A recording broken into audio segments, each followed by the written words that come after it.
La sacaron de su propia casa cargando una maleta vieja, y ella no dijo una sola palabra. Lo que sus hijos nunca supieron es que cada ladrillo de esa casa tenía el precio de su silencio. La maleta estaba sobre la cama desde la noche anterior. Elena la había llenado de espacio, doblando cada prenda con el mismo cuidado con el que alguna vez cosió los uniformes escolares de sus hijos. No lloró mientras empacaba, no llamó a nadie, simplemente dobló, acomodó, cerró. Y cuando el cierre viejo de la maleta marrón se resistió, ella lo forzó con las dos manos, esas manos que ya no tenían la fuerza de antes, hasta que cedió con un chasquido seco que resonó en el cuarto vacío, como si fuera el sonido de algo rompiéndose para siempre. Afuera, en la sala, las voces continuaban. No eran gritos, eso era lo que más dolía. No había furia descontrolada, no había golpes en la mesa, no había llanto, solo palabras frías, organizadas, decididas, como quien cierra un negocio que ya no es rentable. «Ya hablamos con Ricardo», dijo Sofía desde el otro lado de la puerta. «Los dos estamos de acuerdo. Esta casa es pequeña, mamá. Necesitamos el cuarto». Elena escuchó todo y no respondió nada. Esa mañana, el vecindario de la colonia San Miguel amaneció con una de esas brisas engañosas que hacen creer que el día será tranquilo. Las señoras de la calle ya barrían sus banquetas. Don Pancho, el señor de la tiendita de la esquina, acomodaba las cajas en la entrada de su negocio. Los niños del vecindario corrían hacia la parada de la combi escolar. Era un día como cualquier otro, hasta que la puerta de la casa número 47 se abrió y Elena salió.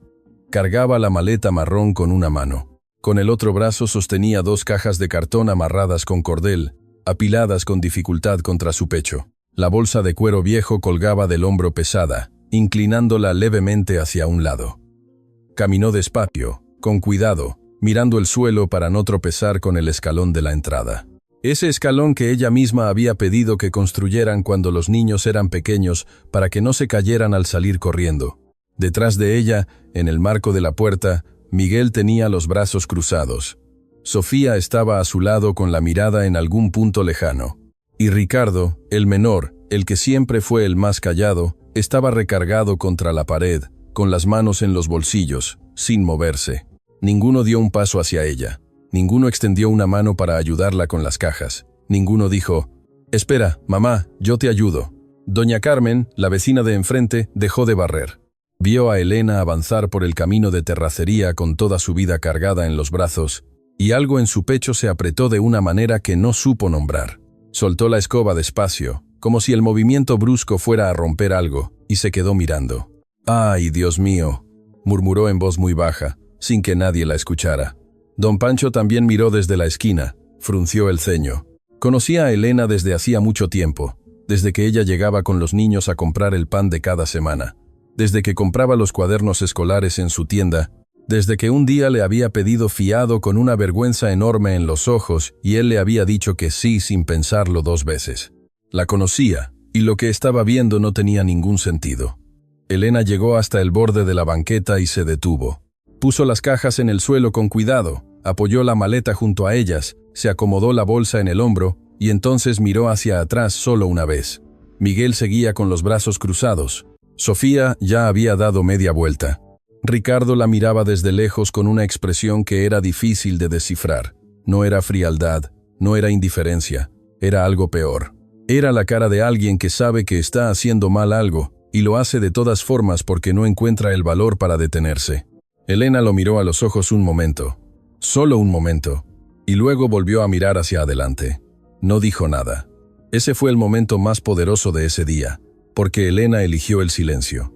«¿A dónde va usted con eso, doña Elena?», preguntó doña Carmen, acercándose con pasos rápidos. «¿Qué pasó? ¿Está bien?». «Estoy bien», respondió Elena con una voz tan tranquila que resultaba casi imposible. «Pero, ¿a dónde va?». «A donde el camino me lleve, Carmen». La vecina la miró, luego miró la casa, luego miró a Miguel que seguía en la puerta, y algo en su expresión cambió completamente. No era confusión, era comprensión. La peor clase de comprensión, la que llega cuando uno entiende algo que no quería entender.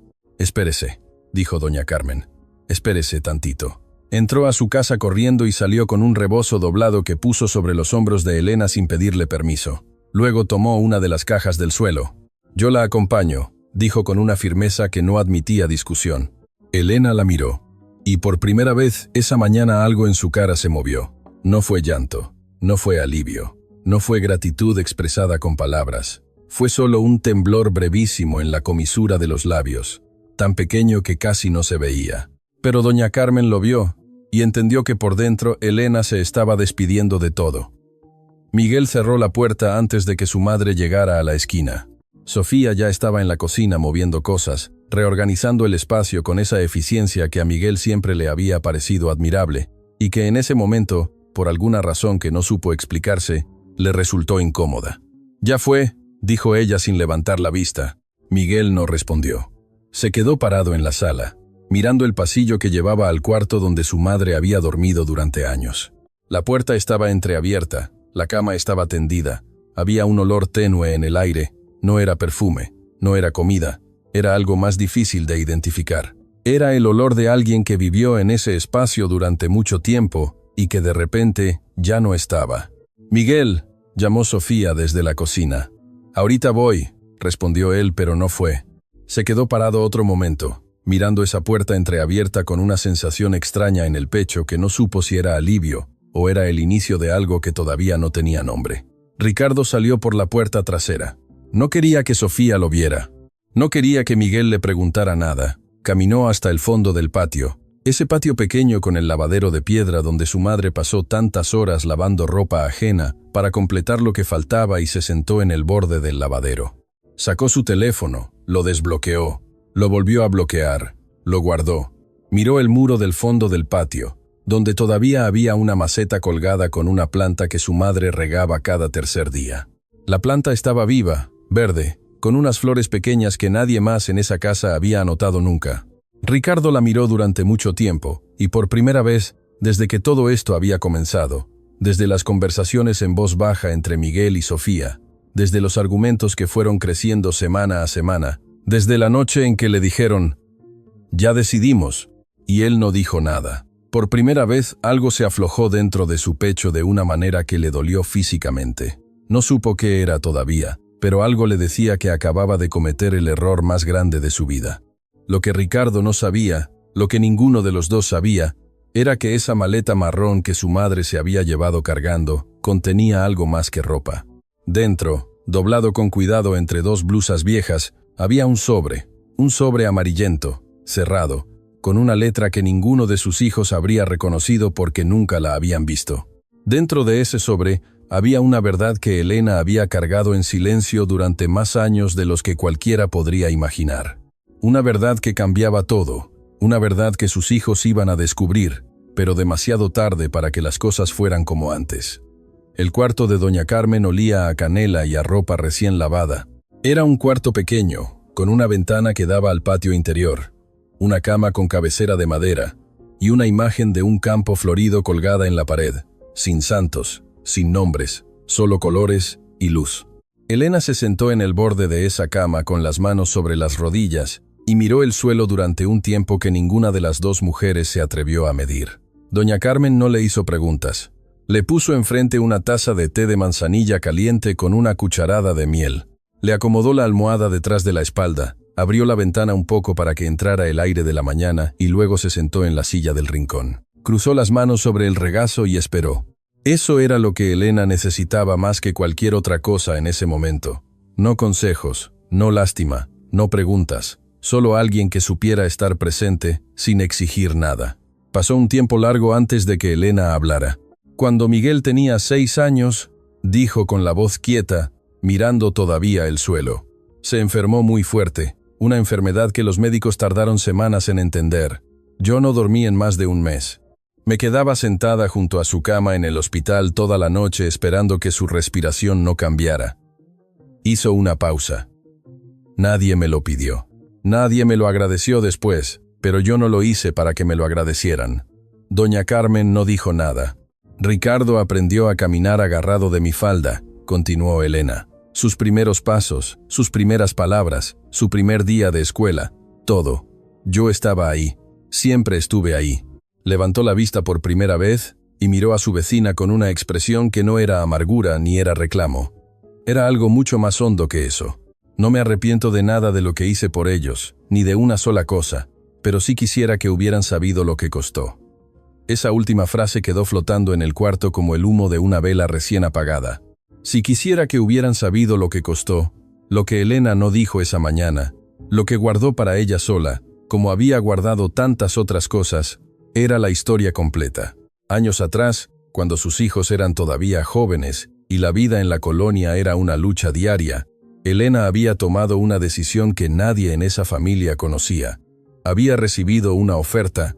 Una señora del otro lado de la ciudad, doña Guadalupe, dueña de un pequeño taller de costura en el centro, le había propuesto asociarse. El taller era modesto, pero tenía clientela fija, un local propio y la posibilidad real de crecer. Doña Guadalupe no tenía hijos, no tenía socios, y había visto en Elena algo que pocas personas sabían ver. Una mujer que trabajaba con una precisión y una entrega que no se enseñaban en ningún lado. La propuesta era clara. Elena pondría su trabajo. Doña Guadalupe pondría el local y los materiales. Las ganancias iguales para las dos. Era la oportunidad que Elena había esperado toda su vida. La rechazó no porque no la quisiera. La rechazó porque aceptarla significaba salir de la colonia todos los días desde muy temprano hasta muy tarde. Y en ese momento, Miguel estaba en un momento difícil en la escuela. Un maestro que lo trataba con dureza, unos compañeros que lo excluían, una etapa frágil que Elena veía con esa claridad especial que solo tienen las madres. Y Ricardo, el menor, todavía necesitaba que ella estuviera en casa cuando él llegaba del colegio.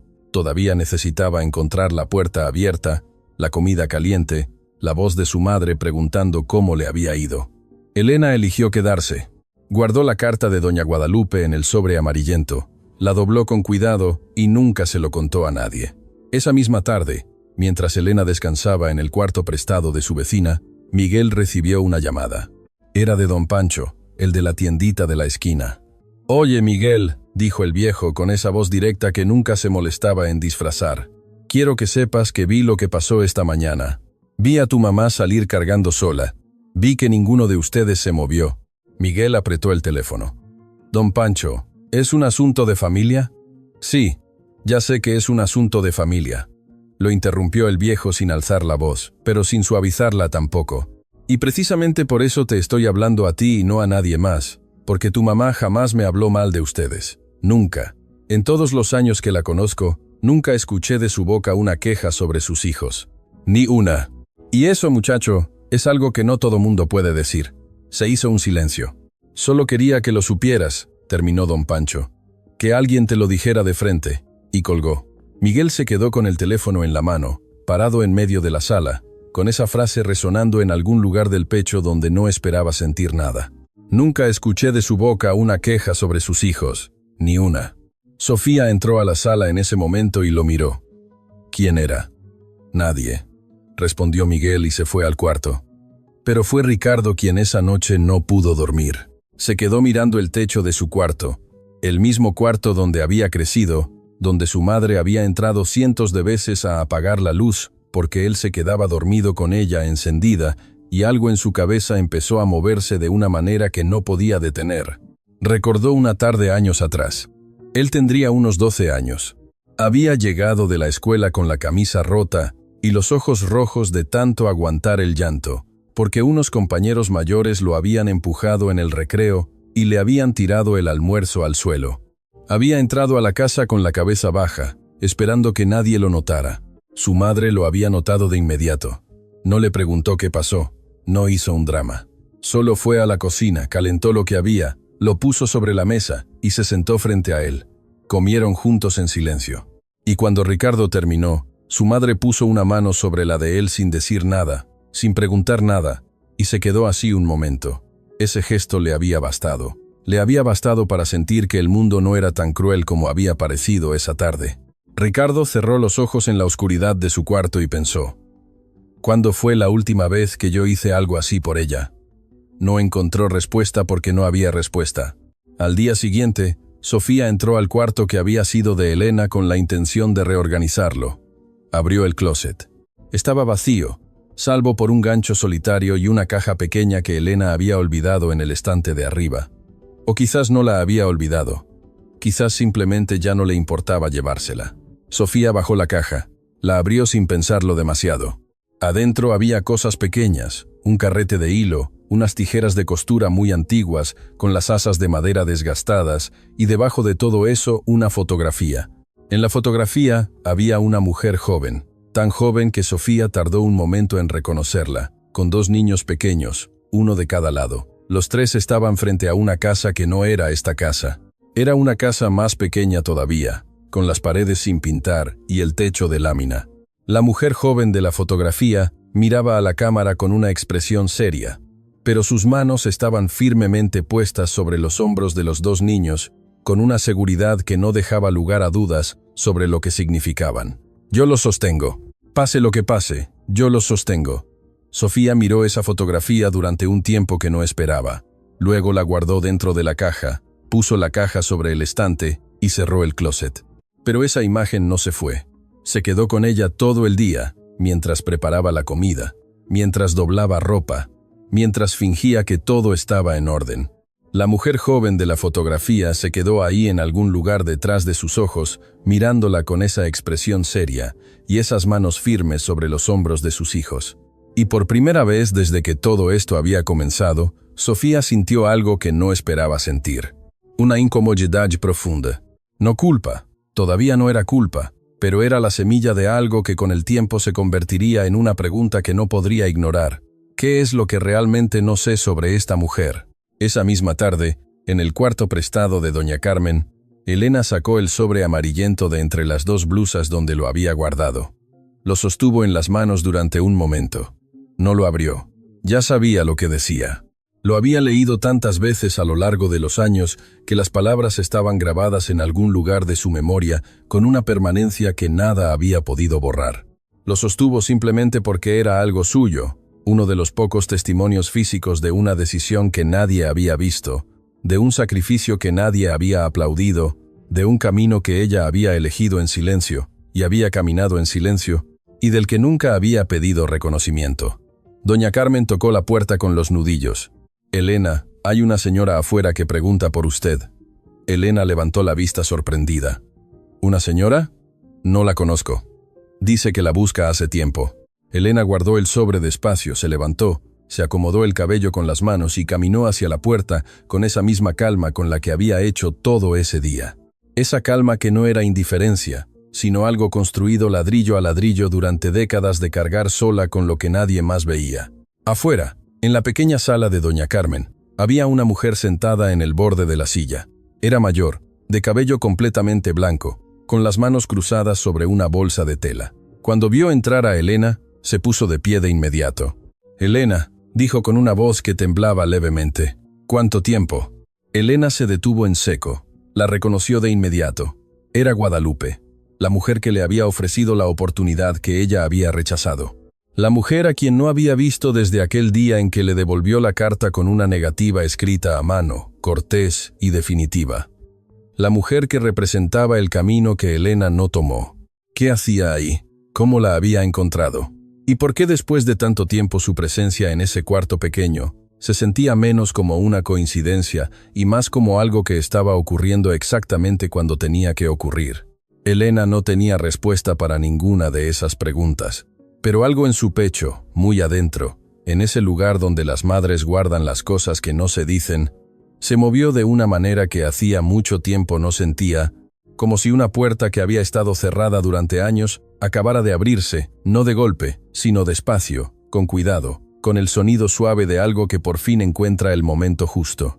Guadalupe no se sentó de inmediato, se quedó de pie, mirando a Elena con esa expresión de quien ha ensayado muchas veces lo que va a decir. Y en el momento exacto, descubre que ninguna de esas palabras preparadas sirve para nada. Tenía el cabello completamente blanco, peinado hacia atrás con sencillez. Las manos cruzadas sobre la bolsa de tela no temblaban, pero había algo en su postura, una tensión contenida que decía que por dentro era diferente. «Siéntate, por favor», dijo Elena, con esa voz quieta que ya era casi su manera natural de existir. Doña Carmen entendió sin que nadie le dijera nada. Fue a la cocina, puso agua a calentar y cerró la puerta con suavidad. Las 2 mujeres se quedaron solas. Guadalupe se sentó, puso la bolsa sobre sus rodillas, miró a Elena durante un momento largo, como si estuviera buscando en su cara algo que necesitaba confirmar antes de hablar. «Me enteré por Pancho», dijo al fin. Me llamó esta mañana, me dijo lo que pasó. Elena no mostró sorpresa.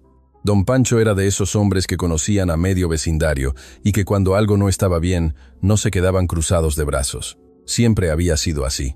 Desde que Elena lo recordaba, Don Pancho había sido el tipo de persona que el destino parece colocar estratégicamente en las esquinas de la vida, no para resolver nada, sino para que las cosas no queden completamente sin testigos. «¿Cómo estás?», preguntó Guadalupe. «Estoy aquí», respondió Elena. Era la única respuesta honesta que tenía. Guadalupe la miró durante un momento más, como si evaluara el peso real de esas dos palabras, y algo en su expresión indicó que las entendió completamente, no como resignación, sino como la declaración de una mujer que ha aprendido que estar presente, simplemente estar, es a veces el acto más valiente que existe. Guadalupe abrió la bolsa de tela despacio, sacó un folder delgado de color café con las esquinas dobladas por el tiempo. Lo puso sobre la mesita entre las dos, con un cuidado que no correspondía al tamaño del objeto, como si adentro hubiera algo frágil. «Necesito mostrarte algo», dijo. «Algo que debía haberte mostrado hace mucho tiempo, pero tú desapareciste, Elena. Después de que me mandaste la carta rechazando la propuesta, no volví a saber de ti. Pregunté en el vecindario varias veces. Me dijeron que seguías ahí, pero cada vez que fui no estabas o no abrías. Y con los años...» Se detuvo. Respiró. «Con los años me convencí de que tú no querías ser encontrada». Elena miró el folder sin tocarlo. «¿Qué es eso?» «Es lo que pasó con el taller después de que te fuiste», dijo Guadalupe. «Es lo que construí y es lo que te pertenece». El silencio que siguió fue de los que pesan. «A mí no me pertenece nada de lo tuyo, Guadalupe. Sí te pertenece», respondió la otra mujer con una firmeza tranquila. «Porque cuando rechazaste mi propuesta, yo no cerré el taller. Lo expandí y lo hice usando el método que tú me enseñaste. ¿Recuerdas aquel cuaderno donde anotabas los patrones? El sistema que habías desarrollado para calcular las telas sin desperdiciar nada». Elena frunció el ceño levemente. «Era solo un cuaderno. Era una técnica, Elena. Una técnica que yo patenté con tu nombre y el mío juntos porque era lo correcto». Guadalupe abrió el folder y sacó un documento. Lo puso frente a Elena. «Aquí está tu nombre. Lleva años aquí. Y las regalías que ese método generó durante todo este tiempo no son poca cosa». Elena miró el documento. Lo miró durante tanto tiempo que Guadalupe no supo si estaba leyendo o si simplemente estaba tratando de procesar algo que su cabeza se resistía a aceptar. Las letras estaban ahí claras, en el papel amarillento de un registro oficial. 2 nombres, una técnica, una fecha que correspondía a los años en que sus hijos eran todavía jóvenes, y ella lavaba ropa ajena en el lavadero de piedra del patio para completar lo que faltaba cada mes. «Yo nunca firmé nada», dijo Elena, con la voz levemente alterada por primera vez. «No necesitabas firmar. La técnica era tuya. Yo solo hice lo que debía hacerse». Guadalupe sacó otro documento del folder. «Hay una cuenta, Elena, una cuenta que abría tu nombre hace años depositando tu parte. Nunca la reclamaste porque nunca supiste que existía, pero está ahí. Todo está ahí esperándote». Elena apartó la vista del documento. Miró la ventana. Afuera, en el patio pequeño de Doña Carmen, había una bugambilia que trepaba por el muro con una obstinación silenciosa, cubriendo piedras viejas con flores de un color que no pedía permiso para existir. Elena la miró como si fuera la primera vez que veía esa planta, aunque llevaba 2 días en ese cuarto. «¿Por qué ahora?», preguntó sin volver la vista. «Porque Pancho me llamó esta mañana», repitió Guadalupe.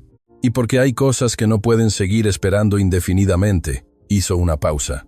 «Y porque yo soy vieja, Elena, y no quiero irme de este mundo sabiendo que hay algo tuyo que nunca llegó a tus manos». Elena bajó la vista al documento otra vez. Leyó su propio nombre escrito con una tipografía formal, institucional, permanente. Ese nombre que ella había firmado en recetas de cocina, en cuadernos escolares, en cartas al colegio pidiendo permiso para que sus hijos faltaran cuando estaban enfermos. Su nombre, ahora en un papel que decía que ella había creado algo que valía, que siempre había valido, aunque nadie en su casa lo hubiera sabido nunca. Algo muy adentro se movió. No fue alegría, todavía no era alegría. Era algo más parecido al momento en que uno encuentra un objeto que creía perdido para siempre. Una mezcla de alivio y de tristeza por todos los años que estuvo buscándolo sin saber que existía. «Cuéntame», dijo Elena en voz baja. «Cuéntame cómo creció el taller». Y Guadalupe le contó. Le contó cómo los primeros años fueron difíciles, cómo la técnica del cuaderno de Elena les había permitido reducir el desperdicio de tela a menos de la mitad. Cómo eso había hecho que los precios fueran más accesibles y la clientela hubiera crecido de manera constante. Le contó cómo había contratado a mujeres del vecindario que necesitaban trabajo. Mujeres como Elena, con manos hábiles y situaciones difíciles, y cómo muchas de ellas habían podido sostener a sus familias gracias a ese taller. Elena escuchó todo sin interrumpir, y mientras escuchaba, algo fue tomando forma en su cabeza. No un plan todavía, pero sí la silueta de algo, la posibilidad de algo. Una puerta que se abría en el momento más inesperado, en el día más oscuro, con una luz que no era dramática ni ruidosa, sino simplemente real. «El taller sigue abierto», dijo Guadalupe. Yo ya no tengo edad para seguir llevándolo sola. Necesito a alguien que lo conozca, que lo entienda». La miró directamente. «Que lo haya creado, aunque nunca lo haya sabido». Elena no respondió de inmediato. Miró sus manos. Esas manos que ya no tenían la fuerza de antes, sí, pero que todavía recordaban, que guardaban en sus músculos y en sus huesos la memoria de cientos de patrones, de miles de costuras, de toda una vida dedicada a construir cosas que duraran. Esa tarde Ricardo salió de la casa, no le dijo a nadie a dónde iba. Tomó sus llaves, cruzó la sala sin mirar a Miguel, que estaba sentado frente a la televisión con el volumen bajo, y salió a la calle. Caminó sin rumbo fijo durante un tiempo que no midió. Pasó por la tiendita de Don Pancho. El viejo estaba acomodando cajas en la entrada y lo vio pasar, pero no dijo nada. Solo lo siguió con la mirada con esa expresión seria que Ricardo sintió en la nuca, aunque no se hubiera dado vuelta para verla. Siguió caminando. Llegó sin planearlo a la plaza pequeña que había al final de la colonia, la que tenía las bancas de cemento pintadas de verde y el kiosco con el techo de lámina oxidada. Se sentó en una banca, se quedó mirando el suelo. Una señora mayor cruzó frente a él, empujando un carrito de mandado. No lo conocía, pero al pasar, por alguna razón que ninguno de los dos habría podido explicar, lo miró. Y en esa mirada no había juicio ni pregunta. Había algo mucho más sencillo y mucho más devastador. Había reconocimiento. La mirada de alguien que ve en la cara de otro el peso de algo que todavía no ha sido dicho. Ricardo bajó la vista, y ahí, sentado en esa banca de cemento, en esa plaza que olía a tierra mojada y a frituras de algún puesto cercano, Ricardo hizo algo que no había hecho desde que era niño. Lloró. No fue un llanto dramático ni ruidoso. Fueron lágrimas que salieron despacio sin aviso, como el agua que encuentra por fin una grieta después de mucho tiempo buscando por dónde pasar. Se limpió la cara con el dorso de la mano. Miró alrededor para asegurarse de que nadie lo veía, y luego dejó de importarle si alguien lo veía o no, porque lo que sentía era más grande que la vergüenza. Pensó en la mañana anterior, en su madre saliendo por esa puerta con la maleta vieja y las cajas, amarradas en sus propias manos metidas en los bolsillos, en el hecho de que no había dado un solo paso, ni uno. Y no era porque no quisiera, eso era lo que más lo destrozaba por dentro. No era indiferencia lo que lo había paralizado, era algo peor. Había querido moverse, había sentido el impulso de ir hacia ella. Y algo, el miedo, la costumbre, la presencia de Miguel y Sofía detrás de él, lo había detenido. Se había detenido solo, y su madre se había ido cargando todo sola. Como siempre. En la casa, Sofía encontró a Miguel exactamente donde lo había dejado, sentado frente a la televisión con el volumen bajo, mirando la pantalla sin realmente ver nada. Lo conocía bien, conocía esa postura. Los hombros levemente caídos, las manos cruzadas sobre el estómago, la mandíbula apretada. Era la postura que ponía cuando algo lo estaba trabajando por dentro y no sabía cómo sacarlo. Se sentó a su lado. «¿En qué piensas?», preguntó Sofía. Miguel tardó en responder. «¿Tú sabías que mamá lavaba ropa ajena?», dijo al fin. Sofía frunció el ceño. «¿Qué?». «Cuando éramos chicos, Ricardo y yo». Miguel apagó la televisión. El cuarto quedó en silencio. Yo llegaba de la escuela y ella siempre estaba en el patio, siempre. Yo pensé que era nuestra ropa, nunca pregunté. Nunca se me ocurrió preguntar por qué había tanta ropa si éramos solo 3. Se quedó callado un momento. Don Pancho me dijo hoy que ella nunca se quejó. Nunca habló mal de nosotros. Nunca. Sofía no respondió de inmediato. «Miguel, ¿tú alguna vez la escuchaste quejarse?», la interrumpió él. mirándola por primera vez en toda la conversación. Una sola vez. El silencio de Sofía fue la respuesta. Miguel asintió despacio, como si eso confirmara algo que ya sabía, pero que necesitaba escuchar de otra manera. Yo tampoco, dijo. Ni una sola vez en todos los años que vivió con nosotros, ni cuando estaba enferma, ni cuando le faltaba, ni cuando nosotros llegábamos tarde y la comida se había enfriado, y ella simplemente la volvía a calentar sin decir nada. Se pasó una mano por la cara. ¿Qué clase de persona hace eso, Sofía? Sofía miró el suelo. No tenía respuesta. O sí la tenía, pero era una respuesta que todavía no estaba lista para decir en voz alta. Esa noche, doña Carmen tocó la puerta del cuarto donde dormía Elena. ¿Estás despierta? Sí. La vecina entró con cautela. Elena estaba sentada en la cama con el folder de Guadalupe sobre las rodillas y el sobre amarillento a un lado. No estaba llorando. Tenía esa expresión de quien acaba de ordenar algo que llevaba mucho tiempo en desorden, no de golpe, sino con paciencia, pieza por pieza. ¿Cómo te fue con esa señora?, preguntó doña Carmen, sentándose en la silla del rincón. Me trajo algo que no esperaba, respondió Elena. ¿Bueno o malo? Elena pensó la respuesta durante un momento. Las dos cosas, dijo al fin, como casi todo lo que vale la pena en esta vida. Doña Carmen asintió despacio. ¿Y qué vas a hacer? Elena miró el folder, miró el sobre, miró sus propias manos. Lo que siempre hice, respondió con una quietud que no era resignación, sino algo mucho más sólido. Seguir adelante.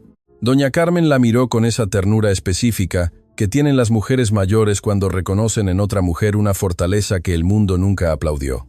Elena, dijo con suavidad, ¿tus hijos saben todo lo que hiciste por ellos? La pregunta quedó en el aire como el humo de una vela recién apagada. Elena no respondió de inmediato. Miró la ventana. La bugambilia seguía ahí trepando el muro en la oscuridad, invisible, pero presente, cubriendo piedras viejas con una persistencia que no dependía de que nadie la viera. No, dijo al fin en voz muy baja, y quizás nunca lo sepan. Hizo una pausa. Pero lo supe yo, y eso tuvo que haber sido suficiente. La habitación quedó en silencio. Afuera, en algún lugar de la colonia, un perro ladró una vez y se cayó. El viento movió las ramas del árbol del patio, y en esa quietud de noche ordinaria, algo en el aire del cuarto pequeño se sentía diferente. No resuelto, no terminado, pero sí movido, como si algo que había estado detenido durante mucho tiempo hubiera comenzado por fin a fluir hacia donde tenía que ir. Lo que ninguna de las dos mujeres sabía en ese momento era que al día siguiente todo cambiaría, porque Ricardo había regresado de la plaza con algo en la mirada que no tenía cuando salió y había tomado una decisión que nadie esperaba. Ricardo llegó a la puerta de doña Carmen a primera hora de la mañana. No había dormido. Se notaba en la manera en que cargaba el cuerpo, los hombros tensos, los ojos con ese peso específico de quien pasó la noche peleando contra sus propios pensamientos y perdió. Pero había algo más en su cara que el cansancio. Había una determinación que no estaba ahí el día anterior. Una de esas determinaciones que nacen precisamente en los momentos en que una persona toca fondo y descubre que el fondo tiene textura, que se puede empujar desde ahí hacia arriba. Tocó la puerta 3 veces. Doña Carmen abrió con cautela, todavía con el delantal puesto de haber preparado el desayuno. Cuando vio quién era, su expresión no fue de sorpresa, sino de algo más complejo, una mezcla de alivio y de reserva, como quien esperaba esta visita, pero no estaba seguro de que fuera a llegar. «Buenos días», dijo Ricardo con la voz levemente ronca. «¿Está mi mamá?» Doña Carmen lo miró durante un momento que se sintió más largo de lo que fue. «Está», dijo, «pero eso no significa que tenga que recibirte». Ricardo asintió, no protestó, no argumentó. Esa aceptación silenciosa, ese no tengo derecho a exigir nada, fue lo que hizo que doña Carmen se hiciera a un lado y lo dejara pasar. Elena estaba sentada a la mesa pequeña del comedor con una taza de té entre las manos. Cuando escuchó los pasos y levantó la vista y vio a su hijo menor parado en el umbral de la sala, algo en su cara se movió. Pero no fue lo que Ricardo esperaba. No fue alivio, no fue ternura inmediata. Fue algo más parecido a la cautela. La cautela de alguien que ha aprendido a no abrirse demasiado rápido porque sabe lo que cuesta cerrarse después. Ricardo no avanzó. Se quedó parado en el umbral, como si cruzarlo fuera una decisión que necesitaba su permiso. «Mamá», dijo con una voz que se quebró en esa única palabra, de una manera que ningún discurso preparado habría podido igualar. Elena lo miró, no dijo nada. Y ese silencio que no era rechazo, pero tampoco era bienvenida, fue lo más honesto que podría haber ocurrido en ese momento. Porque Elena no era de las que fingían que nada había pasado, nunca lo había sido. El perdón en su mundo no era un interruptor que se encendía con una visita matutina, era algo que se construía, algo que requería más que presencia, requería verdad. «Siéntate», dijo al fin. Ricardo se sentó frente a ella. Doña Carmen desapareció hacia la cocina con una discreción que solo tienen las personas verdaderamente sabias. Durante un momento, ninguno de los dos habló. Ricardo miró la mesa. Elena miró su taza. Y en ese silencio compartido había décadas de historia. Los uniformes cosidos a mano, las noches de fiebre, el lavadero de piedra del patio, los cuadernos comprados con el dinero justo, las comidas calentadas en silencio cuando él llegaba tarde sin dar explicaciones. Todo eso estaba en la mesa, invisible y completamente presente. «No vengo a pedirte que regreses», dijo Ricardo al fin con la voz controlada, «porque sé que no tengo derecho a pedirte eso. No todavía». Hizo una pausa. «Vine porque hay algo que necesito decirte. Algo que debía haberte dicho hace mucho tiempo y que me guardé por cobardía». Elena levantó la vista. «Yo sabía que Sofía quería el cuarto», continuó Ricardo. «Lo sabía desde semanas antes. Miguel me lo dijo y yo no dije nada. No me opuse. No te avisé». Su voz bajó hasta casi ser un susurro. «Te dejé llegar a ese día sin saber lo que iba a pasar. Y eso es algo que no tiene justificación». El cuarto quedó en silencio. «Ricardo», dijo Elena, con una calma que no era frialdad, sino algo labrado a fuego lento. «¿Sabes cuántas veces en tu vida tomaste el camino fácil esperando que yo no me diera cuenta?» Ricardo no respondió. «Me di cuenta siempre», dijo ella, sin crueldad, solo con esa precisión específica de las madres que observan sin juzgar, pero que no olvidan, siempre. Y nunca dije nada porque pensé que con el tiempo ibas a encontrar tu propio camino hacia la valentía». Hizo una pausa breve. «Tardaste más de lo que esperaba». Esa frase no fue un golpe. Fue algo más difícil de recibir que un golpe. Fue la verdad dicha con amor, y esa combinación específica no tiene defensa posible. Ricardo cerró los ojos un momento. Cuando los abrió, había algo diferente en su expresión, algo que se había soltado. «¿Me vas a dar la oportunidad de hacer las cosas diferente?», preguntó. Elena lo miró durante un tiempo largo. «Eso», dijo al fin, «depende de ti, no de mí». Lo que ocurrió después de que Ricardo salió de la casa de Doña Carmen no fue inmediato ni dramático. Fue algo más parecido a una cadena de decisiones pequeñas que juntas comenzaron a cambiar la dirección de todo. Ricardo llegó a la casa y encontró a Miguel en la cocina. Le contó que había ido a ver a su madre. Miguel lo escuchó sin interrumpir, algo inusual en él, que siempre tenía una respuesta lista para todo. Cuando Ricardo terminó, Miguel se quedó callado durante un momento que se sintió largo. «¿Cómo estaba?», preguntó. «Estaba bien», dijo Ricardo. «Eso es lo que más duele. Que estaba bien». Miguel frunció el ceño sin entender del todo. «Que una persona pueda estar bien después de lo que hicimos», explicó Ricardo con una voz que cargaba el peso de algo recién comprendido. «Significa que aprendió a sobrevivir sin nosotros mucho antes de que la sacáramos». Esa idea se instaló en la cocina como el frío de una ventana abierta en invierno. Miguel no respondió, pero algo en su postura cambió. Fue Sofía quien dio el paso que nadie esperaba. Esa tarde, mientras Ricardo estaba en su cuarto y Miguel leía en silencio, Sofía salió de la casa sin decir a dónde iba. Caminó las 3 calles que separaban su casa de la de Doña Carmen, con pasos que al principio eran rápidos y decididos y que fueron perdiendo velocidad a medida que se acercaba, como si cada paso le recordara que no tenía preparado lo que iba a decir. Se detuvo frente a la puerta. La miró durante un momento. Adentro de esa casa estaba una mujer que Sofía había tratado durante años como un mueble incómodo, algo que estaba ahí, que ocupaba espacio, que requería atención ocasional, pero que nunca había elegido ver realmente.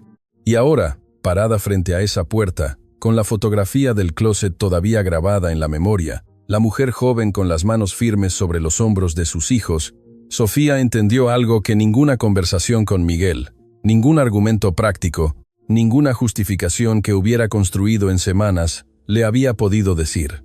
Había desalojado a una persona sin tomarse el trabajo de conocerla. Tocó la puerta. Doña Carmen abrió. La miró con una expresión que no era hostil, pero que tampoco ofrecía comodidad gratuita. «Vengo a ver a Elena», dijo Sofía. «Ella decide si quiere verte», respondió la vecina, y cerró la puerta para ir a preguntar. Sofía esperó afuera durante lo que parecieron varios minutos. El sol de la tarde caía directo sobre la banqueta. Desde algún patio cercano llegaba el sonido de una radio con música que nadie escuchaba realmente. Un niño pasó en bicicleta sin mirarla. La puerta se abrió. «Pasa», dijo doña Carmen. Elena estaba de pie junto a la ventana cuando Sofía entró al cuarto. No se sentó, no invitó a sentarse. Se quedó de pie con las manos cruzadas frente a ella, mirando a su nuera, con esa expresión que Sofía ya empezaba a reconocer. Esa calma que no era indiferencia, sino una forma de dignidad que se había construido durante décadas de no rendirse. Sofía abrió la boca, la cerró, volvió a abrirla. «No sé cómo empezar», dijo al fin con una honestidad que sorprendió a las dos. «Empieza por lo que es verdad», dijo Elena con sencillez. Sofía miró el suelo, respiró. «Encontré una fotografía en el closet», dijo. «Usted era muy joven. Tenía a Miguel y a Ricardo de los dos lados». Hizo una pausa y pensó. «Pensé en todo lo que no sé de usted, en todo lo que nunca pregunté». Levantó la vista, en todo lo que asumí. Elena la escuchó sin moverse. «No vine a pedirle que perdone lo que pasó», continuó Sofía con la voz firme, pero sin dureza. «Vine porque hay algo que usted necesita saber». Sacó un papel doblado del bolsillo de su saco. «Esta mañana Miguel fue al banco. Habló con un asesor. Quiere poner la casa a su nombre, Elena. La casa donde vivió todos estos años. Dice que es lo mínimo que puede hacer». Elena miró el papel sin tomarlo. «Esa casa», dijo con una voz que por primera vez en días cargaba algo distinto al peso. «La construí yo». Sofía frunció el ceño. «¿Cómo?» «Ladrillo por ladrillo», respondió Elena. «Con lo que sobró de lavar ropa ajena. Con lo que sobró de coser hasta que los ojos no aguantaban más. Con lo que sobró de no gastar en mí para que no faltara en ellos». Miró a Sofía directamente. «Tú no lo sabías. Miguel tampoco y Ricardo menos. Porque yo nunca lo dije». El silencio que siguió fue diferente a todos los silencios anteriores. Era el silencio de algo que finalmente estaba siendo visto. «¿Por qué nunca lo dijo?», preguntó Sofía con una voz que ya no tenía ninguna dureza. Elena miró la bugambilia por la ventana. «Porque no lo hice para que me lo agradecieran», respondió. «Lo hice porque era lo que correspondía hacer, porque eran mis hijos, porque esa era mi vida, y la viví completa, aunque nadie lo viera». Sofía sostuvo esas palabras durante un momento, y entonces hizo algo que ninguna de las dos esperaba. Se sentó en la silla del rincón, la misma donde se sentaba doña Carmen, y se quedó ahí sin hablar, con el papel todavía en la mano, y los ojos brillando con algo que estaba tratando con todas sus fuerzas de contener. No era actuación, era el momento exacto en que una persona deja de defenderse y empieza por fin a escuchar. Elena la observó durante un momento, y luego despacio se sentó también porque algunas conversaciones no pueden ocurrir de pie, y esta que llevaba años esperando ser tenida, acababa de encontrar por fin el momento justo para comenzar. La conversación entre Elena y Sofía duró mucho más de lo que cualquiera de las dos había planeado. No fue una conversación fácil, no fue de esas donde todo se resuelve con un abrazo y las palabras correctas llegan solas. Fue de las que tienen silencios incómodos en el medio, y preguntas que duelen al hacerse, y respuestas que duelen más al escucharse. Pero fue real. Y esa realidad, esa disposición de las dos mujeres a quedarse sentadas frente a frente sin escaparse hacia la comodidad de lo superficial, fue lo que le dio a esa tarde un peso que ninguna olvidaría. Sofía preguntó cosas que nunca había preguntado. ¿Cómo había sido la infancia de Miguel? ¿Cómo había manejado Elena los años difíciles sola? ¿Qué había sentido cuando sus hijos crecieron y se fueron alejando de ella de esa manera gradual e imperceptible, que no tiene un momento exacto, sino que simplemente ocurre como el cambio de estación? Elena respondió con esa honestidad quieta que era su manera de estar en el mundo. Le habló de las noches en que remendaba ropa bajo una lámpara porque la luz del techo gastaba más electricidad. De los cumpleaños en que fingía que el regalo pequeño era suficiente para que sus hijos no sintieran la escasez. De la vez que Miguel llegó a casa con una carta del colegio, anunciando un viaje escolar que costaba lo que ella no tenía, y cómo había cosido vestidos de noche durante semanas enteras, para reunir ese dinero, sin decirle a nadie por qué de repente se acostaba tan tarde. Sofía escuchó cada palabra, y con cada palabra, algo que había construido durante años. Una narrativa cómoda sobre una suegra difícil, sobre una mujer que no encajaba, sobre una situación que simplemente había que resolver, fue desmoronándose en silencio, sin drama, con la misma quietud con que se deshace la niebla cuando llega la mañana. ¿Por qué nunca nos contó nada de esto?, preguntó Sofía con una voz que ya no tenía bordes. Elena la miró con una expresión que cargaba algo cercano a la ternura. «Porque ustedes tenían su propia vida que vivir», respondió. Yo no quería que la cargaran con la mía». Esa misma tarde Miguel llegó a la puerta de doña Carmen. Cuando su madre lo vio aparecer en el umbral, algo en su cara se tensó brevemente, no de miedo, sino de preparación. La preparación de alguien que sabe que la conversación más importante está por llegar y que no hay manera de hacerla menos difícil que enfrentarla de frente. Sofía ya se había ido. Doña Carmen estaba en el patio. Estaban solos. Miguel entró despacio. Se quedó de pie en el centro de la sala pequeña con el sombrero en las manos, un gesto que Elena reconoció de inmediato, porque era el mismo gesto que hacía de niño cuando sabía que había hecho algo mal y no encontraba las palabras para decirlo. Algunas cosas no cambian con los años. «Mamá», dijo con una voz que no tenía nada de la firmeza habitual. «Encontré algo». Elena esperó. Miguel metió la mano en el bolsillo interior de su chamarra y sacó un cuaderno viejo de pasta azul desgastada con las hojas amarillentas por el tiempo. Lo sostuvo con las dos manos como si pesara mucho más de lo que pesaba físicamente. «Estaba en una caja en el techo del closet», dijo, detrás de donde Sofía encontró la fotografía. «Yo fui a buscar más cosas tuyas para...». Se detuvo. Respiró. «Para llevártelas». Elena miró el cuaderno. Lo reconoció de inmediato. Era el cuaderno de los patrones, el mismo que Guadalupe le había mencionado, el que ella había creído perdido hacía tanto tiempo que había dejado de buscarlo, el que contenía años de trabajo silencioso, de observación, de una inteligencia práctica que nunca había tenido la oportunidad de llamarse por su nombre. «Lo abrí», admitió Miguel con una honestidad que le costó. «No pude no abrirlo». Hizo una pausa. «Mamá, yo no entiendo de costura ni de patrones, pero entiendo de trabajo y lo que hay en ese cuaderno». Su voz se quebró levemente. «Es el trabajo de toda una vida». Elena no respondió de inmediato. Extendió la mano. Miguel le entregó el cuaderno. Ella lo sostuvo. Pasó los dedos por la pasta azul desgastada con una lentitud que no era nostalgia, sino reconocimiento, como quien encuentra de nuevo algo propio, que el tiempo había guardado hasta que llegara el momento correcto de devolverlo. «Miguel», dijo sin levantar la vista del cuaderno, «¿sabes por qué nunca me fui de esa casa aunque las cosas estuvieran difíciles?» «No», respondió él en voz baja. «Porque construí esa casa para que ustedes tuvieran un lugar al cual volver», dijo Elena. «No para vivir yo, para que ustedes tuvieran raíces». Levantó la vista y lo miró directamente. «Las raíces no se ven. Están debajo de la tierra, pero son lo que impide que el árbol caiga cuando viene el viento». Miguel cerró los ojos, y cuando los abrió había lágrimas que no intentó ocultar. «Lo que hicimos estuvo mal», dijo con una voz que no tenía escapatoria posible. «No hay manera de presentarlo de otra forma. Estuvo mal, mamá, y lo supe desde el momento en que cerré esa puerta». Elena lo miró durante un tiempo que ninguno de los dos midió. «Lo sé», dijo al fin. «¿Puedes perdonarme?» La pregunta quedó en el aire de la sala pequeña con todo su peso real, sin adornos, sin rodeos, con la vulnerabilidad exacta de un hombre que ha tardado demasiado en crecer, pero que por fin está creciendo. Elena no respondió de inmediato, porque el perdón verdadero no es inmediato, no es un gesto. Es una decisión que se toma desde adentro, desde ese lugar donde se guardan las cosas que más duelen, y que requiere que la persona que perdona elija conscientemente, libremente soltar el peso que no le pertenece cargar para siempre. «Ya lo estoy haciendo», dijo Elena con una quietud que era más poderosa que cualquier declaración dramática. «Pero perdonar no significa olvidar, y no significa que todo vuelva a ser como antes. Significa que elijo no cargar esto el resto de mi vida». Miguel asintió despacio.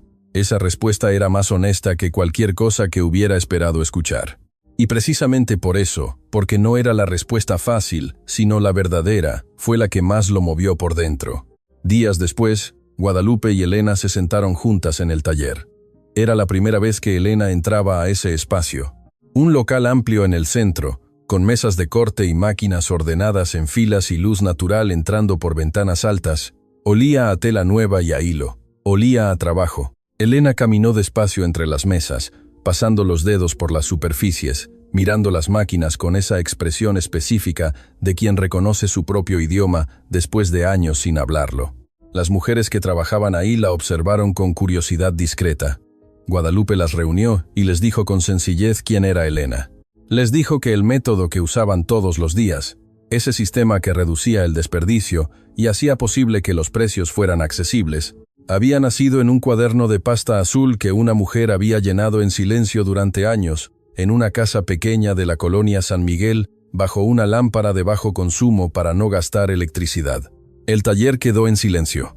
Una de las mujeres, joven, con las manos ya acostumbradas al trabajo, miró a Elena con una expresión que no necesitaba palabras. Elena la miró de regreso, y algo en ese intercambio silencioso entre dos mujeres que no se conocían, pero que se reconocían, fue lo más cercano a una respuesta que el universo había dado en mucho tiempo. La casa de la colonia San Miguel quedó a nombre de Elena semanas después. Miguel firmó los documentos sin condiciones. Ricardo estuvo presente. Sofía también. No hubo celebración, no hubo discurso. Fue un acto silencioso, administrativo en apariencia, pero cargado de un peso moral que todos en esa notaría ficticia, la notaría del centro, sintieron aunque nadie lo nombrara. Cuando Elena firmó, no sonrió de inmediato. Miró su propio nombre escrito en ese documento, el mismo nombre que había estado en el cuaderno de patrones, en el registro del taller, en todos los lugares donde su trabajo había existido, sin que ella lo supiera, y algo se acomodó dentro de ella con la precisión silenciosa de una pieza que lleva demasiado tiempo fuera de su lugar. Ricardo le puso una mano en el hombro. Ella puso la suya encima. No hubo más que ese gesto. Pero ese gesto contuvo todo lo que las palabras de semanas de conversación no habían podido terminar de decir. Elena no regresó a vivir a esa casa de inmediato. Eligió quedarse en el taller. Guadalupe le cedió el cuarto pequeño en la parte trasera del local, un espacio sencillo con una ventana que daba a un patio interior, donde alguien había plantado una bugambilia que trepaba el muro con esa obstinación silenciosa que Elena ya conocía bien. La primera mañana que se despertó ahí se quedó un momento mirando esa planta por la ventana. Pensó en todo lo que había pasado, en la maleta marrón, en el sobre amarillento, en el cuaderno de pasta azul, en Miguel firmando documentos con las manos que de niño había sostenido cuando cruzaban la calle, en Ricardo llorando en una plaza sin importarle quién lo viera, en Sofía, sentada en silencio, por fin dispuesta a escuchar. Pensó en todo lo que había sembrado, sin saber que estaba sembrando. Y pensó con esa claridad quieta que solo llega cuando uno ha pasado por el fuego y ha salido del otro lado sin haber perdido lo esencial, que quizás así funcionaba siempre, que quizás el sacrificio verdadero nunca grita, nunca exige ser visto, simplemente ocurre en silencio debajo de la tierra como las raíces, y que cuando llega el viento, y el viento siempre llega, es lo único que impide que todo caiga. Se levantó, dobló la cobija con cuidado y fue a trabajar.